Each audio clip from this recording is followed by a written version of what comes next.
Sunday show? Two today. Matinee and then Saturday. tonight. Yeah. You see?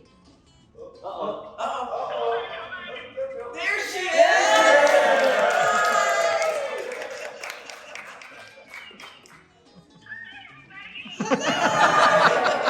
We wish you were here. We wish you were here.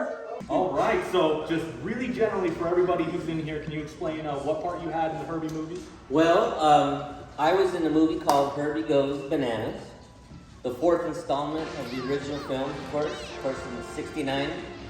Herbie the Love Bug, and then Herbie Rides Again, Herbie Goes to Monte Carlo, and then for some reason, Herbie ended up going bananas. Yes. Bananas in a very literal way. I didn't write it, so but that's the movie that I auditioned for and ended up acting in. I think a lot of people, there's people that think that that's the only thing I ever did, or the biggest thing I ever did. But I had been acting since. That's one of my favorite songs. Gail, please.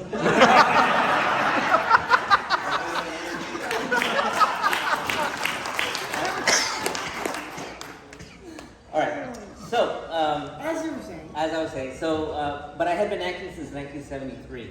This was '79. So by then, it really was just another part, just another audition, another part that I hopefully to get. What I didn't book, that would have not let me book Herbie Goes Bananas, I was telling, I think I wasn't telling you, Lynn, about that? We were talking about. I always was in the Bad News Bears. Do you remember that movie? With Walter Matthau. There's a little chubby, I don't want to shame anybody, but he was a chubby little boy. And he got the part. And I actually was friends with him because he was on a show that I was on called Via Lente, which was a children's bilingual show on PBS. We were friends, and he booked Bad News Bears. Then it opened me up to book Herbie Goes Bananas. So. All right, yes. Hey, so you mentioned actually that since then you've done a lot of other things. Oh yeah, I worked. I've continued to work in the '90s, probably '91 to '95. I really didn't work. I was more focused on other things, but I continued to work. I just filmed a commercial for Toyota. It's in Spanish. I do a lot of Spanish commercials, but I just did that recently in November. I was on the Goldbergs. Very small part. They always say there's no small part, just small actors. Well, I'm both. Yes. It is a small part, and I am a small actor, so. Works out. Yes. So yeah, I'm continually working, and I'll continue auditioning. But I do a lot of teaching now. I'm an improv teacher and an acting teacher, so I do that not only to make a living, but to give back, a little bit of the knowledge that I've gained. And we're going to get to the Herbie-centered questions, but I remember hearing from a little bird that you had to get a little more abstract when it came to your improv classes, right? What do you mean? Like what? Not necessarily in person. Oh yeah, well of course through COVID, which at first I was kind of against it. I didn't want to do improv class online, but a person who is in charge of this school that I work for pushed me to do it, and I do online teaching now. So yeah, it's a big part of my teaching program. I do it online and I do it live in Long Beach. Yeah, and you're able to get an outreach to people who are not necessarily in the area. Yeah, well, I have students in Honduras, in London, in New York, and it's all at the same time. So of course, where they're at, it's a different time zone, but at least you get to be a bigger part of a class where if I was just doing it in Hollywood, only people that lived in Hollywood could go, right? Yeah. So this opens it up to, I guess the world, right? All right. Well, so to those who don't know much about your history, how did you get your leg into the movie industry? Oh my gosh. Well, you were awfully young. I was 5 years old when I first started, 1973. My first job was on a show called The Bill Cosby Variety Hour. Insert your joke there. But that was my first job. But really, let's be honest. I think it happens in a lot of families. There'll be your dad's a doctor, so you become a doctor. Your uncle's a mechanic, so you become a mechanic. So it's that kind of family business. My dad was an actor. And my dad was a singer, nightclub entertainer. He was the voice of Panchito in The Three Caballeros, which is a Disney film, as you know. And just watching him as a child before I started, I just fell in love with his performance. And you want to be like your father, you want to be like your dad. So I just wanted to do what he did, and that was my first motivation to become an actor. And he didn't want me to.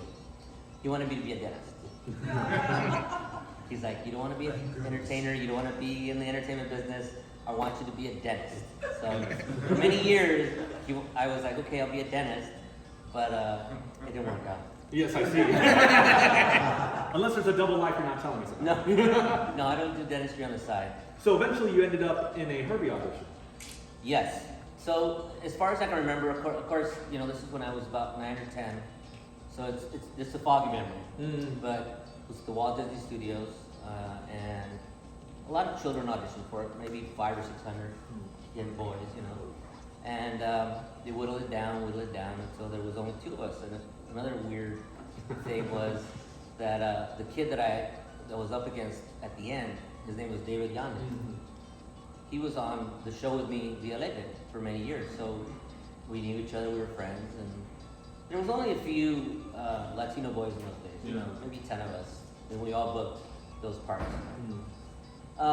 We had a screen test, he screen tested, I screen tested, and I got the part. Yeah, well, the rest is history. The rest is history. I haven't spoken to him since. I hope he's gotten over it by now, but I don't know. He hasn't called me, so. Little do you know, he is in this crowd. David! Sorry. He ran away. He couldn't work himself to do it. Oh well. So, do you remember the first day of shooting? I do. Yeah. That's a funny question. You probably should ask that, because I do remember it.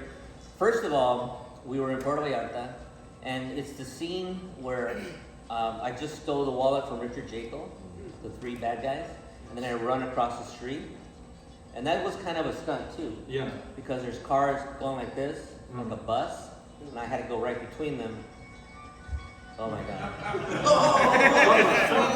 Yeah, hard stunt. Gail, how many times is this going to happen during this interview? How many phones do we need to confiscate? I turned mine off. Look, if anything's going to come on, the Halloween theme is amazing. So when talking about crossing streets, I understand. Yes. So I had to do a stunt where I go through these cars and then I cross the street. So if you watch the movie, that was the first scene.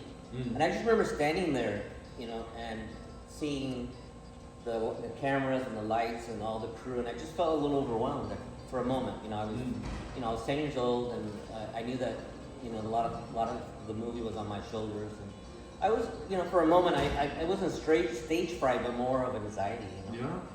But I mean, naturally, the car's running past you, and you're yeah. a child.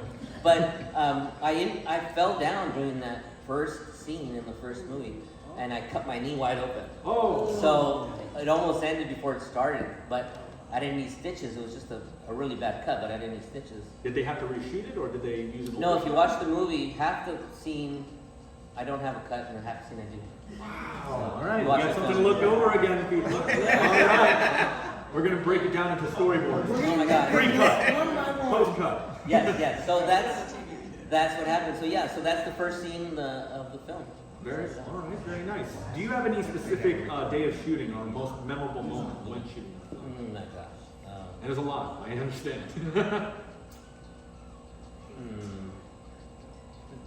Well, there was one day, I have a few, but there was one day, if you remember the part where I jump in the trunk, and then it does a wheelie, right? It makes a left. So that I'm not in the car when that happens. And that car is really kind of like a doom buggy with a fiberglass Herbie on top. That's why I could do those wheelies. Your mic turned off. It did? It's off? Oh. Now it's on. Okay. It It's was Gail off. again. Look at Gail. David, could you go over and supervise? So I wanted to watch the Herbie do the wheelie. So I asked the assistant director if I could, which was Vincent McAvity, Stephen McAvity's son. He was the assistant director, and I said, could I stand here and watch the wheelie? And he's like, no, I think it's too dangerous. I think you should maybe go. So he put me on a balcony, above the street. Mm. It just so happens that the first time they did it, it crashed, and it crashed right where I was standing. Whoa. Yeah, so I would have got killed. You know, speaking of stunts, well, would you say that the environment of the stunt performing world, it was all a little different back then? Very different. I think I talk about this all the time, but especially because my daughter's in the industry. Yeah. Before Twilight Zone, the movie, when Vic Morrow and the 2 children died, where the helicopter flipped and decapitated them. I think there's that, you know, before that and after that. And I think after that it became more stringent and safer. Because when I was in the 70s, when I was doing stuff even before Herbie, I was doing a lot of dangerous things. Mhm. So I think it was different back then.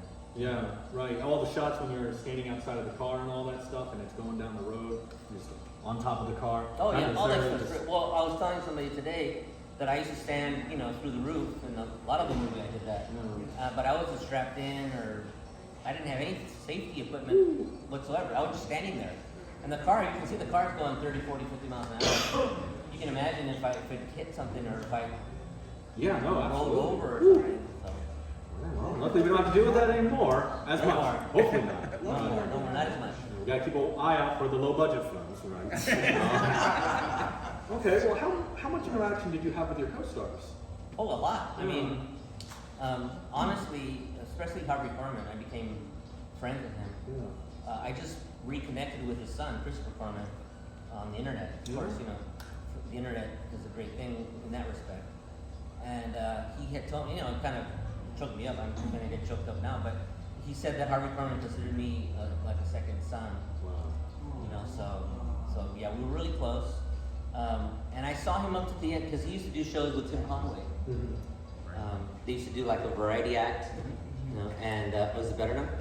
Sorry. I don't know what's going on. It's probably you messing with the guy. Dale, get it together. I mean, I'm thinking, I don't know. Uh-oh. I would. But we were friends up until the end, and I used to go see him in Vegas. Him and Tim Conway, we had like a variety show, and I would go see him backstage. So yeah, that's probably the person I connected with the most. But it was fun working with everyone. You know, I mean, when you're a child and you're working with these seasoned veterans, it's a great experience because you know I like to observe what's going on and watch people perform. Would you say you understood the weight of who those actors were at the Oh, I time? think I did. Yeah. Yeah, I think I did. I think you know I'm a fan myself. I'm really another fan of great performances of great actors. And Harvey Korman, I'd watched Harvey Korman for years on the Carol Burnett show, and Brilliant, yeah. and you know Blazing Saddles and so forth and so on. So I was a big fan of his, and of course John Vernon, Animal House. Richard Jaco, if you remember him, he was a cowboy.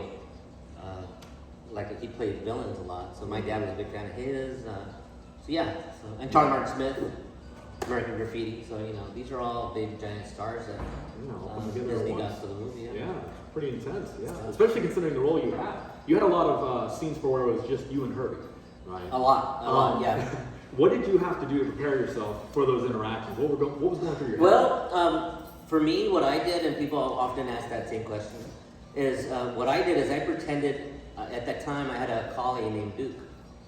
He was like Lassie. He looked like Lassie. And I just pretended that the car was my collie. You know how when you talk to your dog, you know. So I pretended that he was that, and then to make it seem real, because obviously I'm talking to a car, and most of the time people think you're insane. So I wanted to, you know, so I created that for myself.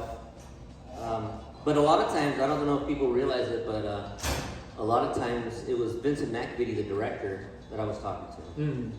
He kind of played the car for me off camera. It was the announcing what Saying, you know, or beeping, you know, or talking, and then they would put the beeps over his voice. But just to make it seem more talkative, you know, more. Sure. Any specific interaction or specific scene that you had with Herbie that was most memorable? Yeah, it's a very broad question. They're all unique in their own ways, huh? I think the most difficult and unique scene, I think, and hard scene was when I pull him out of the lake. Oh, yeah. So that I tried to It was a sad scene. feel. Yeah, it was very sad. Sad. but I tried to, make believe in my mind that a friend had died, and try to let it affect me in that respect as an actor. But it was death. It was in Ventura, Lake Casitas in Ventura, and it was in December, and it was just ice cold. It was freezing, and of course I'm wearing shorts and a t-shirt. And then every scene they had to wet me down, because I had just come out of the lake, so I have to look like I'm wet, and I was just horrible. It was freezing cold, and then the director's like, you're not freezing because you're in the tropics. I'm like, no, it's ice cold. He's like, stop shivering. I'm like, how can I stop shivering? So that's probably one of them. I mean, there's so many. Watching Herbie get thrown off the boat. Well, that was for that. I cried. That was so terrible. Yes, that was terrible. To this day. But it affected me more when I watched the movie when it was finished. Yeah? Than when I was there. When I was there, it was very technical, They had trouble. I don't know if you noticed, well, you will notice if you watch the movie, when they're tipping it over, the hood is kind of already mashed in, right? Because they tried it a couple times and it wouldn't go. So they did it and then it would just get stuck. So it was already smashed, the hood's already smashed. So I don't remember what they did, but finally they got it to go. Because they only had one chance, only one car to throw over. And you were at the premiere for this movie. I was at the premiere, and it was at Disney Studios. Yeah. They had a big, they call it a banana extravaganza or something like that. Something like that. And it was at the Disney Studios, and it was fun. Yeah. Did you hear a vocal reaction to those sad scenes when Herbie's yeah. beeping off the boat? Oh, That's cool. I remember crying watching it myself. I was like, I didn't realize it was going to be like that, and, it's so sad. But it came back to life. Well, this is not just an emotional movie. It is an action, intense movie. Yes. So, with that being said, what would you say was the most frightening day of shooting? Oh my Beyond gosh. scraping, you're like, Yes. There was one time when we were in Mexico and we were up in the hills, going through the hills, and I was standing through the roof, and Buddy Joe Hooker, who was a stunt driver, a very famous stuntman, was driving the car, and we almost fell off the side of a cliff. whoa. Yeah. It was teetering on the side of the cliff, and they pulled us out. You're not doing A lot of adventures with Yeah. this. I assume you were not in the car when the bull was hitting you. No. That's. It looks like I am, but that's a stuntman called. His name is Bobby Porter, and he looked just like me. And he was very small. He was a little taller than me, but he's mostly doing all those dangerous things with the bull. Yeah. But that was a real bull, and he was hitting the car for real. So all that's real. But I was never in the car when the bull was hitting the car, and neither was Harvey Korman or Forrest Beach. Those are stuntmen. What was it like for you to see the car get hit by the bull in that scene? Let's do this for questions, and we probably want to do that. Yeah. There's a microphone over here. Let's catch the questions so we can have it all in film as well. Okay. Yeah, we'll wait to that, but I'll remember that question, okay? Absolutely. I have a question written here. Oh. Tell us about The Beast. Oh my gosh. Who wrote that? The Beast is my passion, I guess. I don't know if you can tell, but I'm into Mazdas, I'm into rotaries. I have an 84 Mazda RX-7, a GSL SE, which in that year, that was the top of the line. We call it a 5-letter. That's right. It has a 13B engine. I've ported it. It's called a peripheral port, so it's the largest port that you can do on that engine. It's basically a racing engine. Don't tell my wife, Brandy. I had a Briz before. So yeah, so he's right. So it's a street port, then a big street port, then a half bridge, and then a bridge port, then a half peak port, then a peripheral port. So I have it's basically a racing engine, but I drive it in the street. Those have been my passion since I was 15. My cousin Tony had the first RX-7 that I ever saw, and I just fell in love with it. And my first rotary engine car was an RX-4. It was a 74 RX-4. So that the Beast is a beast because, well, my wife hates it. Whoa. Let's be honest. She becomes a beast when she sees it. But it burns a lot of gas, it burns a lot of oil, it smells.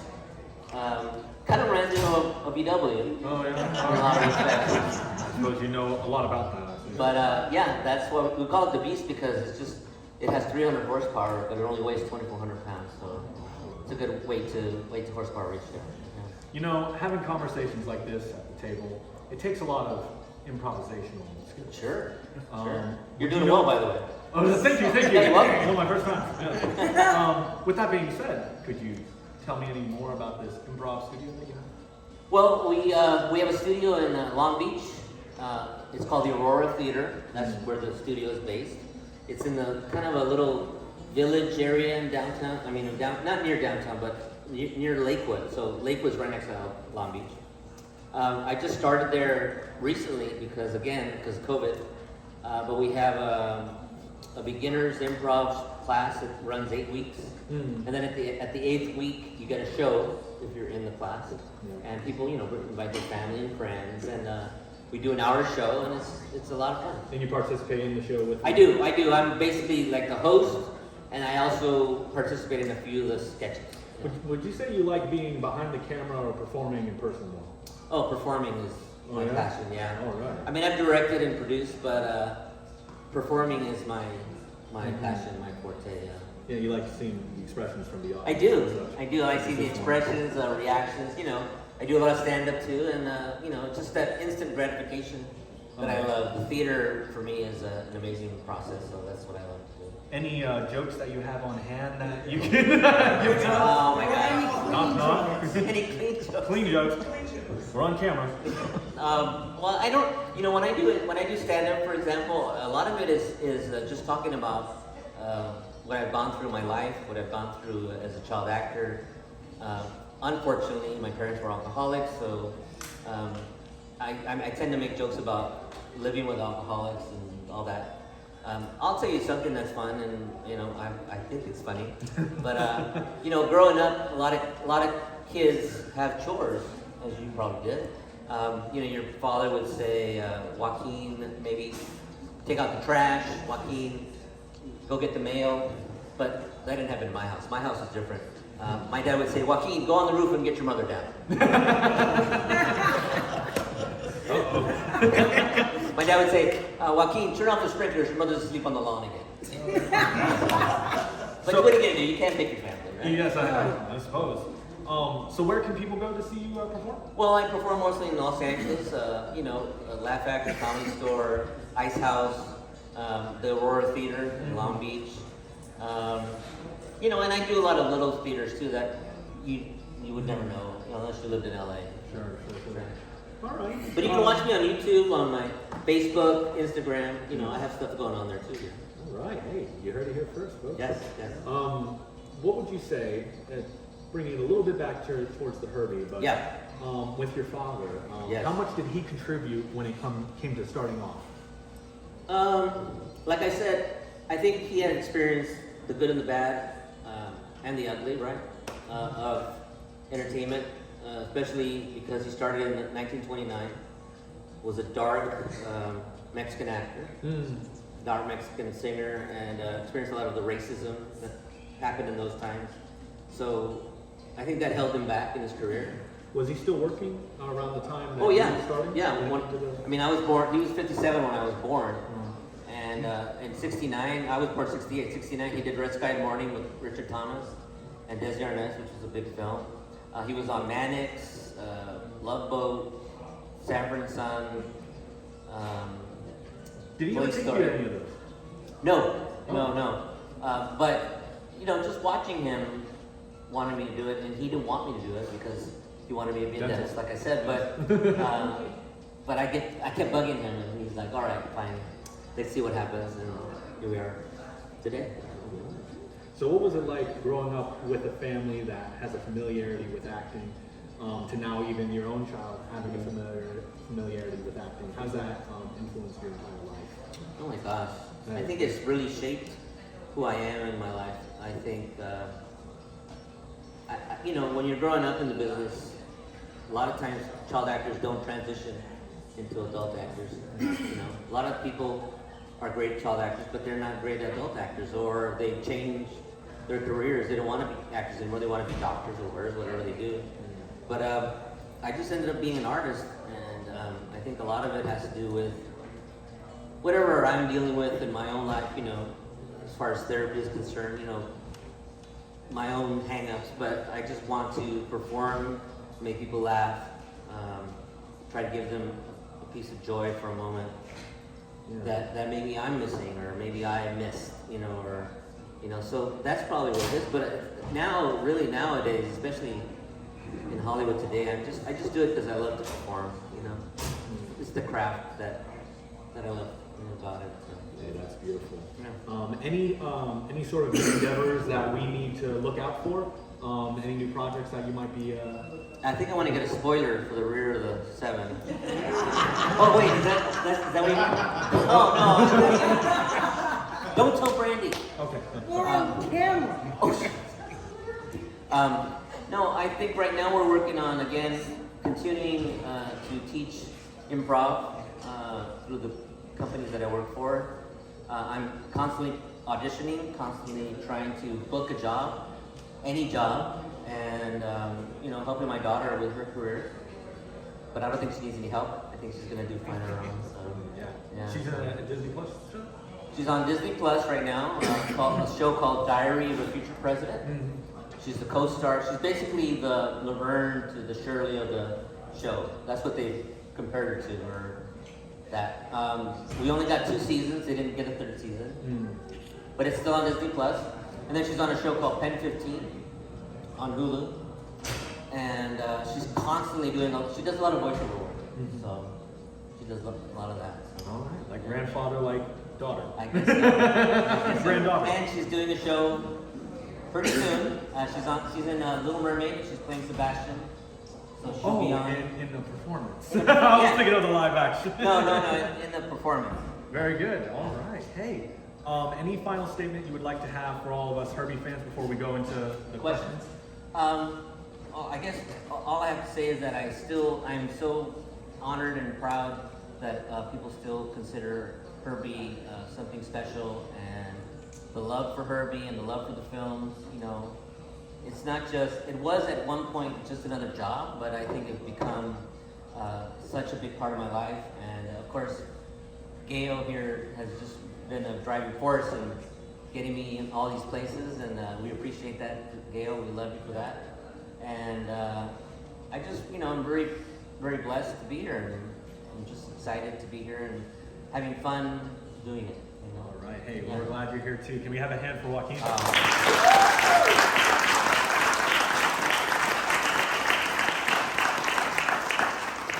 right. Well, You were in that scene. Yes. What was it like for you to see Herbie get all beat up by the bull in that scene? And then I have another question after you answer this. Okay, well, when you're doing a movie or a film like that, I think it's true of any film you do.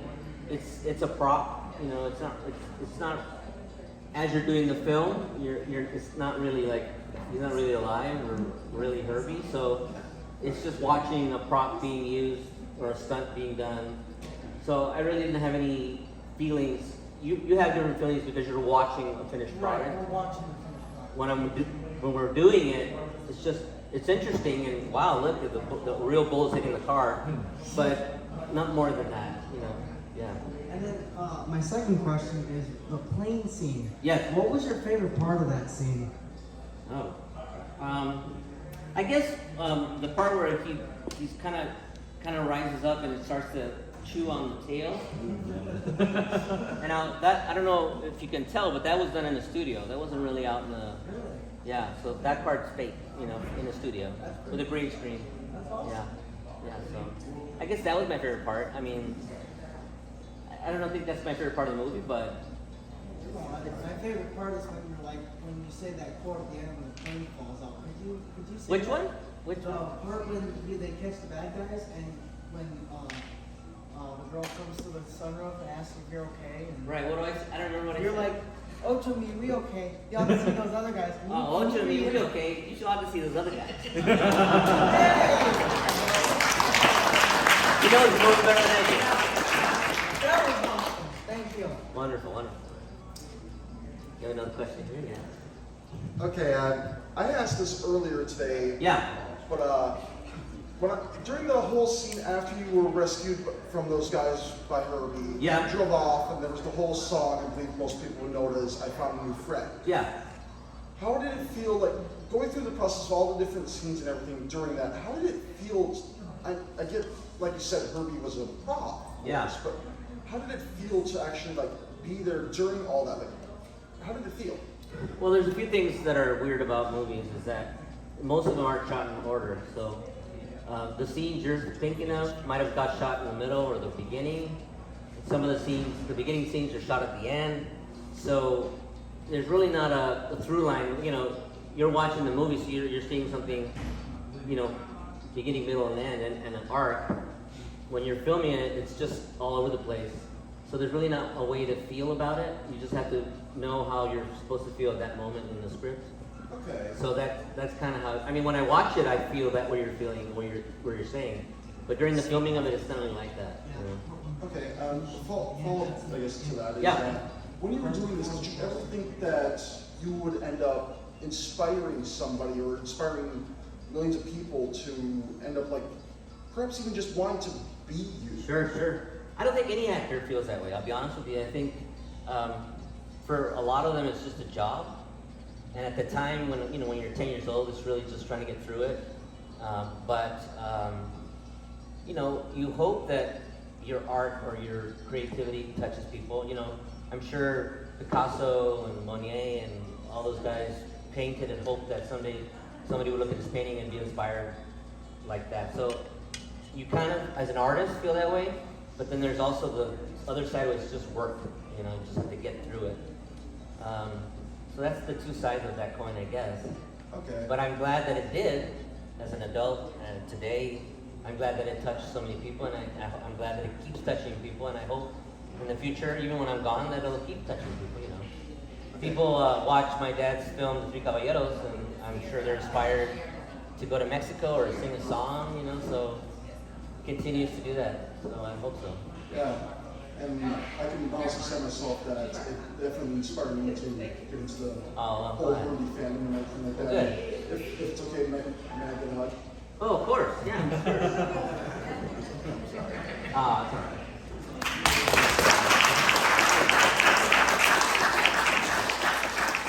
Hey. I would really be interested in knowing about the money part. Sure. As far as you're concerned, did you get it? Did your parents get it? How does all that work? Well, the way it's supposed to work. Sorry.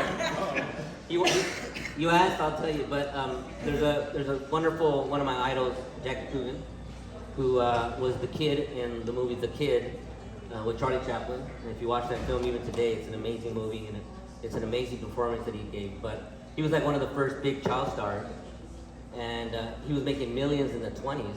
So if you think about that, it's not even, you probably can't even measure it. But his parents spent it all, right? So when he was 18, he's left with nothing.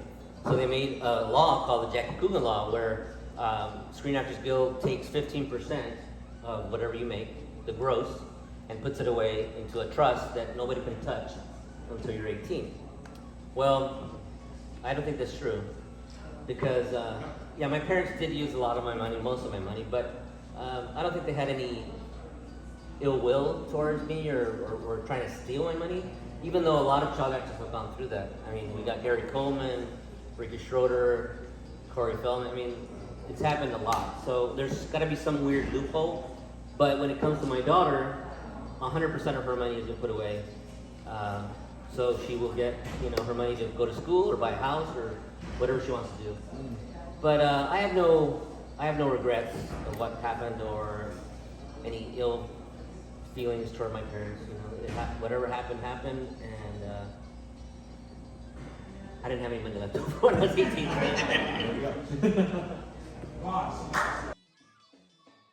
So I got a couple of questions. Sure. One, the scene where Herbie is fully covered in bananas. Yes. Did they actually cover him in real bananas? No, I think they were fake bananas. Okay. Yeah. And then, did you whenever you were in the movie, did you get to drive Herbie at all as a kid? I did a couple times. The stuntman Buddy Joe Hooker let me drive him on the sand a couple times. There were some scenes that we didn't use where we went out in sand dunes. I think it was Acapulco. I'm not sure. I don't remember. But so he let me drive it there, even though he shouldn't have, because I was only 10. But a lot of that scene's interesting. If you watch the movie, we're inside the car, and there's bananas on the outside of the windows. Remember that part? That's in a studio, and it's only the back part of the car. And if you look at the car, you'll see that a real bug, you couldn't fit that many people in the real bug. No, I'm not No. thinking that. So it's kind of a bigger bug to fit Harvey Korman, right? It's Harvey Korman, Cloris Leachman, and Alyssa Davalos, and then there's Peter, Pete, and me, and Charlie, and there's no way you could fit a real VW. So Whenever just like yesterday's movie magic, so now they have like the green screens. Did they have like a similar technology? they did. They used the green screen a few times, but I was listening to an interview that David did with Gene Jones, and he was saying the same thing, that in those days, especially pre 80s, everything was a practical stunt or a practical effect. So everything you see is really happening. But in Herbie Goes Bananas, they did use green screen a couple times. And then were there any times where like a scale model of Herbie was used? Like I know in Herbie Rides Again, I was just watching it again recently, and I noticed like there were a few scenes where they used like scale down Herbie for like when he's going up in the rafters. I'm not sure. Okay. They might have, but I'm not aware of it. I don't think they did in Herbie Goes Bananas, but you never know. Thank you. You're welcome. So one of my favorite things about movies is learning the history that's not really on screen, but backstage. Yeah. One of my all-time favorite film stories is when Toho was filming the original Godzilla vs. Kong, there's a scene where Kong fights an octopus. Yeah. And it was a real octopus. And according to the film historians, the director took that octopus home and ate it. Okay. So But we didn't have any octopuses in Herbie Goes Bananas. Is that your question? Oh, no, I'm sorry. But I'm curious if you have like a favorite backstage story that you personally know or you like to tell. From Herbie Goes Bananas? Yes. Let's see. Well, I guess you remember there's a scene where I'm like in a jungle. Right. Well, that was backstage, a back lot of Walt Disney Studios, and it was in December, and again it was freezing, and they're pouring water on me. And again, if you watch if you watch it, I'm trying to not shake and shiver because it's supposed to be hot.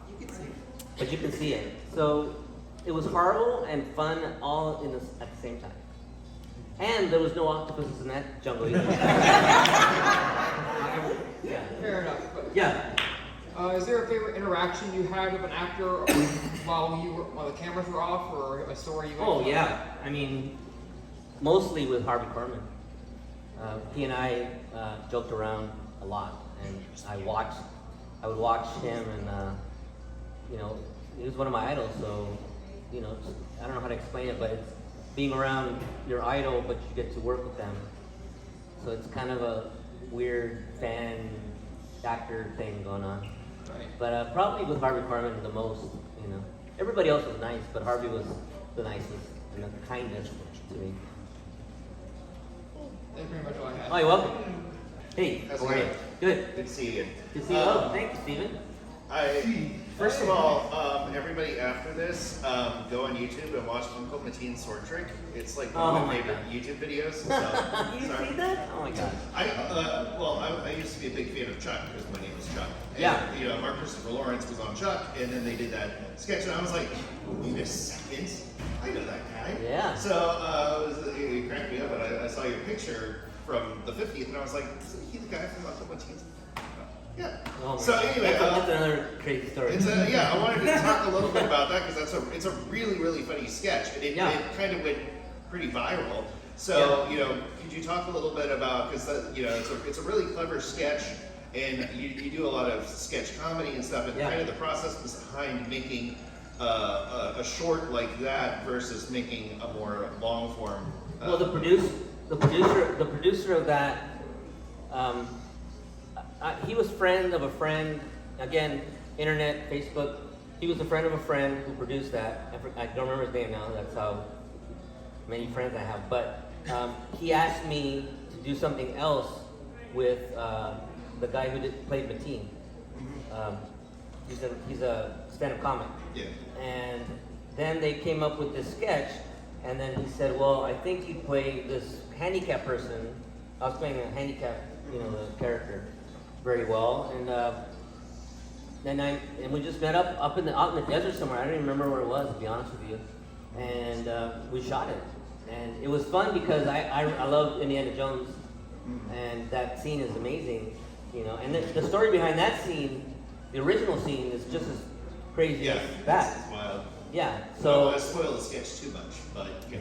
But they connected the two, Yeah. and it was a lot of fun to make. And now Mark and I are friends, and Yeah, it was fun. It was just funny. I wanted to bring that up, but I also had a question just to Sure. about Herbie because that's what we're here for. But as far as locations go, like that feels like a very globetrotter type movie, even though you said it was a lot of backstage stuff. So how much of that was like on the soundstage versus like the boat stuff? It sounds like you were actually. I mean, I know they actually dumped the car off the boat. You were on the boat to shoot. Like how much shooting was done? We were off of the coast of Panama on a cruise ship, a very small cruise ship. So all the stuff outside on the cruise ship was shot on a real cruise ship. The dumping of the car was off the Panama shore on a cruise ship. But everything else, all the interiors of that cruise ship were on a soundstage at Wazoo Studios. So the interior where I'm in the bottom of the, where we're caged up. What else? Probably 50% of the movie was on stage, and 50% was location. Cool. Yeah. So and speaking of the bottom of the boat thing, the Italian gentleman that you keep stealing. Yeah, Vito Scotti. I mean, what a famous, great actor. Yeah, I wanted to. I'm sure you were 10, so you didn't really have much say on the script or whatever. But was that that seems very to go back to your improv, that whole thing, his whole bit seemed very improvised. Well, I think a lot of his stuff he does on all his performances. I think a lot of that stuff it's his man. If you watch him in The Godfather, remember he played the Cape? That's right, yeah. He does a lot of that same kind of stuff. So Okay. I think it was his thing. Yeah. I thought it was a really interesting scene because it feels like one of those things where they just had him show up and they were like, just do your thing and we'll record it. I think part of it was that. Just react to that. I think part of it was that, but I think part of it was scripted. Yeah. Okay. Thank you very much. You're welcome.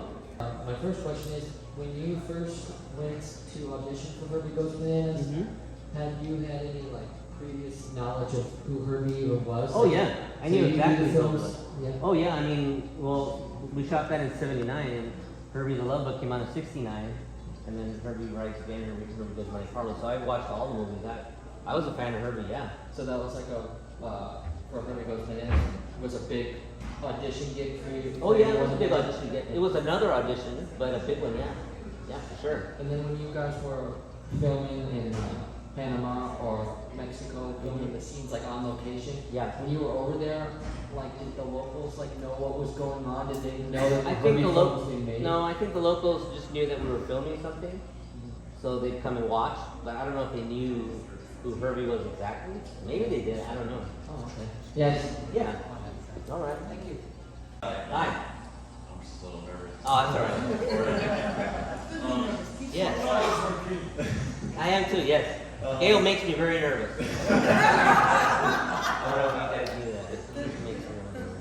I just had two questions, and Yeah. I just wanted to ask this for a long time, ever since I first saw all of her. Yeah. My first question is, what was your favorite memory on the set of, during the scene taking, interacting with other directors, actors, and some of the people on the set? What's your favorite memory part of that film?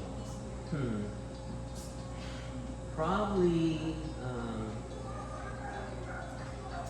all the stuff where I'm by myself with the car, just riding around in the roads and the streets. That was a lot of fun because, it was just me and Buddy Joseph, the stunt driver, and, I mean, like I said, a lot of it was kind of like work, so, you're just trying to get through it, you know? Yeah, and my second last question is, what was your favorite place? What was like your favorite place doing the scenes? Like it was like a really nice location or like a scenery. I would say Puerto Vallarta.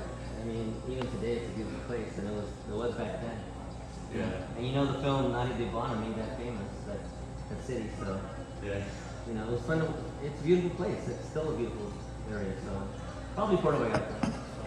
Yeah, because my dad's buddy told me the reason why I can't stop watching Herbie Goes Bananas because it's my favorite place where to go to vacation. Yep. Once a year. Yes. But no, yeah, thank you so much for Welcome. Going back to a couple questions, I actually thought about something. Okay. In some of the movies nowadays, like in Avengers or Spider-Man, people bring home props or something from the film. Did you get home or bring home anything? I don't. I think I brought home maybe the script and a couple of like lobby cards and posters, but not much. And I had a big fire in my house in like 1989. So I used to collect toys. I mean, because growing up, I had the money, so I would go out and buy all kinds of stuff that I could, and I lost a lot of toys that I had collected. So a lot of that stuff burned, unfortunately. Yeah. Oh man. Yeah. But I guess going back on like some of the other scenes and everything, like going back actually watching the film after it was produced, what was your favorite scene in the film? Watching the finished product, I probably think the very first scene, the opening, when I meet the two guys on the street, and I try to convince them to. I think that's my favorite part. Yeah, it really shows who Paco is and the character, and kind of sets you up for the rest of the movie. I guess it also, in a way, went into your comedic improv in some way. Yeah, I guess so. Yeah, even back then. Yeah, you're right. All right, thank you. You're welcome. Two questions here. Okay. First one is, you mentioned filming in December. How long was filming, and did they break it from like a 3-day, 5-day off, 5-day on? No. Well, I think, like I was telling Lynn, back in those days, I think filming took a lot longer. I think, because the budgets were different. I think now today they can film a movie in like 30 minutes. So back then it probably took about 5 months, and it was like 5-6 days a week.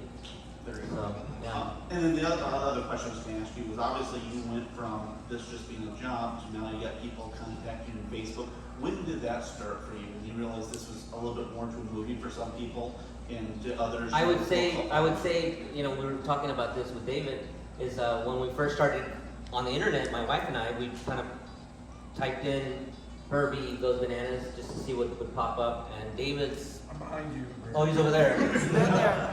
He's always behind me. Is David behind me right now? Yes. We found him, and at first when we started talking to him, I think he thought I was BSing him or a crazy person. But he finally realized that I was who I was saying. I'm walking around the third. I was going to do that. So I think that's when I discovered the love again for the film. I really didn't think anybody even remembered the movies, but I was wrong. So. Awesome, thank you. You're welcome. Joaquin. Yes. Tell them. Gosh, I'm losing my voice there.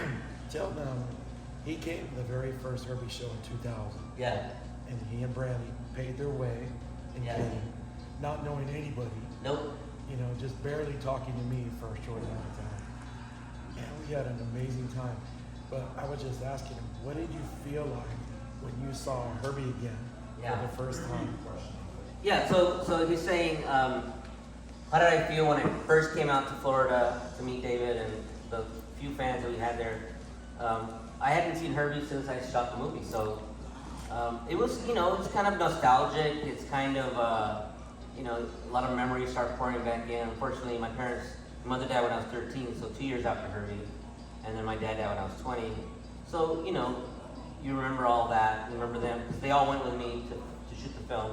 My brother, my dad. I have a little brother who was born in '75, who went with us on shooting the film. So we were all together. So all those memories come back, and you miss people. But it's very nostalgic, and it's very touching that. But it was fun to get her and Herbie again. Did I drive your car? Yeah, I drove his car around the parking lot. So 22 years ago. 23 years ago. Earlier today, I came by and had you autograph my plastic bananas. Sir, I did not touch your. And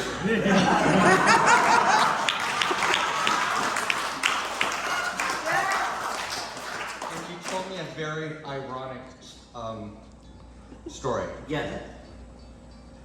What? Go ahead. What was the question? What's the story? So you signed my bananas. Oh yes. Okay. And at that time you told me a story. Were we in the bathroom? What? I remember now. So what I was saying was the funny weird thing is that I am allergic to bananas. Yeah, I found out when I was very young eating a banana. You know, I had I forgot what do you call it, the anaphylactic. And this is back in the early 70s. I almost died from it. I barely got to the hospital. So I'm allergic to bananas, and the funny thing is that I booked Herbie Goes Bananas, and in the movie they wanted me to eat bananas. You remember the part where I was selling the bananas to people? Yes. They wanted me to be eating at the same time. We couldn't do it because I can't have bananas. So that was what he was talking about, I think. Yes. Yes. Yes, you're. Stop! What's going on? I'm Tim from London. How you doing? Yes, sir. How are Nice to meet you. Cheers, big ears. Thank you. In the film, you got to work with Horace Leachman and Harvey Korman, who of course were massive Mel Brooks stars. God. Big star. Did you? Young Frankenstein, one of my favorites. Yeah. Did you have any idea at the time when you were working with them how big a star they were? Did. My father, from a very young age, I don't want to say forced, but made me watch the old films, old actors, such as Charlie Chaplin, Buddy Arbuckle, Harold Lloyd, Jackie Gleason, one of my idols, James Cagney, Jimmy Stewart. So they were part of my curriculum, I guess, of my father making me watch great performers to try to learn from them. And I had watched Harvey Korman really on the Carol Burnett show, is where I knew him from. And Florence Leachman, I kind of knew her from Mary Tyler Moore's show, because I think at the time I wasn't old enough to watch Young Frankenstein. Well, I was going to say. What about high anxiety? Who knows what high anxiety is in Nurse Diesel? Huh? What great knocker! Oh, Yes, thank you, exactly. Doctor. Okay. All right. So, second question for you then. Obviously, you were young Yes. when you made the movie. I was 10. Yeah. So, I don't know what your interaction would have been with the production crew and whatever.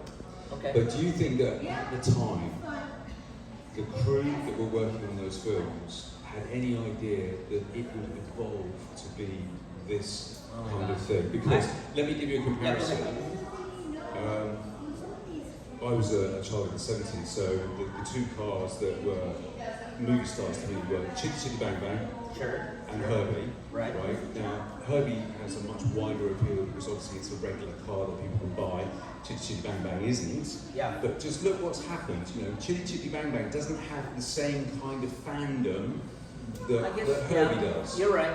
Yeah, so what I'm saying is, do you think the crew had any idea that 53 years later, stuff like this would be going on? Think about this though too. Some of the crew, unfortunately, probably gone. Yeah. Or are in their 70s and 80s. I mean, right? So I'm 10, and these people are 30 in their 40s. But I don't think any crew, even if you would ask, let's say one of my favorite directors, Quentin Tarantino, if you were to ask that crew, even doing a Quentin Tarantino movie now, they probably would say, we don't know. You know, we don't know what's going to happen. You never know. Yeah. You know, again, it's very subjective. I think art is. I think you know, this kind of art, which is movies, you know, cinema. You know, I always tell my daughter, you know, or my wife, because my wife's like, how can you watch Goodfellas again? You know, yeah, sure. For the 100th time. I'm sick of this movie. And I said, well, how many times can you look at a Picasso? How many times can you look at a Monet? How many times can you look at the Sistine Chapel? You know, every time I watch Goodfellas, I literally find another nugget of wonderful acting. So, and I like to study that. So that's the way I look at it. So we're creating art, right? But I think Herbie's a special. They hit a nerve somewhere, you know, and whoever created that movie or that character, you know, did it right. And I think it touches a lot of people in a lot of different ways, even today. You know, the little boy that I was, you know, signing stuff for, the cutest little boy I've ever seen. watches Herbie Goes Bananas, and he's very young. He'll grow up watching it, and then he'll show his children. So hopefully it continues on. But I think the car strikes a chord in people, especially people with special needs, which I've noticed. Because a lot of special needs kids are attracted to Herbie. Final question. Yeah. Obviously, Bananas was a sequel to the first three films. A fourth sequel, yeah. Was there ever any discussion when that film was being made that you can recall about there being a sequel to that one? Yes. There was supposed to be a sequel, I think it was called The Race to Brazil or something in that respect, because at the end of the movie I become the driver. So I think I was supposed to be an adult in the next one, racing in Brazil or racing in the Grand Premio, whatever the race they were trying to get to. So I think there was talks, but I don't think Herbie Goes Bananas at the time made enough money for Disney. And then remember, there was a regime change. That was Eisner right after that. And Eisner changed a lot of things, and I think he dropped a lot of things, and I think that was one of the things he probably put on the shelf was Herbie. Yeah. As you know, Eisner did a lot of great things, but it was a different era for Disney. Thanks very much. You're welcome. I was just curious. I've never heard anybody ask this, and so being the caretaker of Junkie and Sure. having I'm a big maintenance buff as much as I drive my daily driver. Do you have any vague memories of was there ever that you remember mechanical failures on set where mechanics, hey, we need this car to All the time.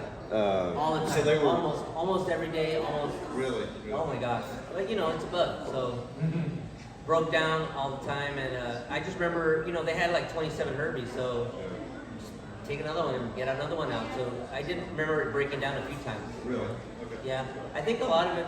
I mean, I don't know. Greg, you probably know. It probably was a lot of car problems. Car problems? Yeah, right? Get big flat spots. Yeah, I mean, because I remember it sputtering a lot. Yeah, yeah. So I think probably was a lot of it was car stuff. So. Interesting. Yeah. Yes. I do have one question. I Yeah. have a powerful voice. I would like to know if Harvey Korman ever gave you any pearls of wisdom, acting, Oh my gosh. or pearls of in Yes. life, and any good advice he gave you that you I followed. think a few things that I remember.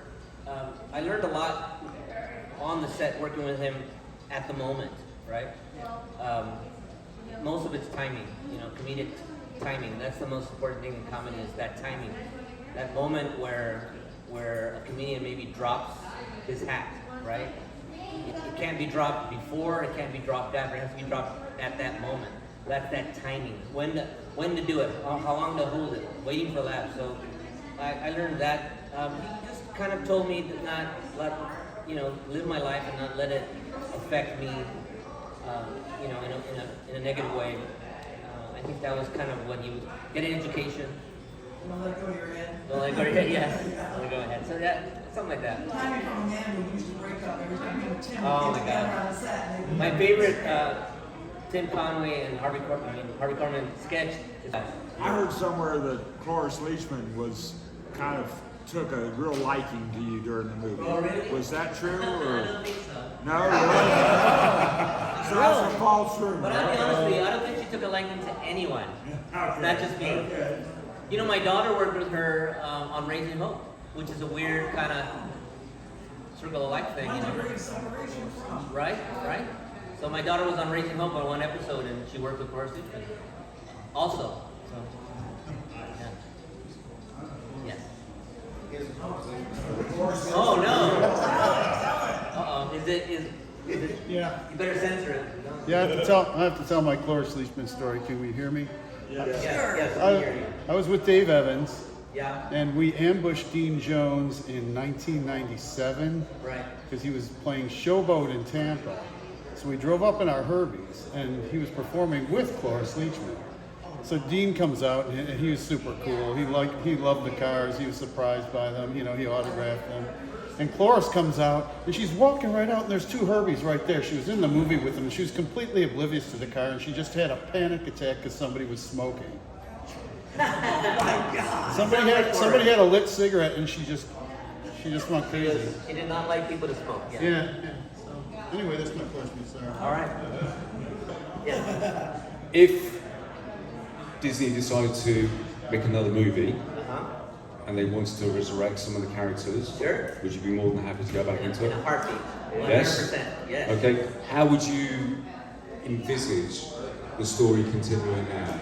I think in my mind, I don't know. I thought just just thinking. I would think that Paco went on to race Herbie, and maybe felt that what he had the connection or the Herbie being alive. Maybe he felt that it was a childhood dream, or as children we imagine, and then we grow up like there is no Santa, right? So you don't believe in Santa anymore. So maybe he loses faith in that, and maybe his daughter somehow resurrects that faith or that. So Lindsay Lohan doesn't come into it at all? Lindsay's not in my film.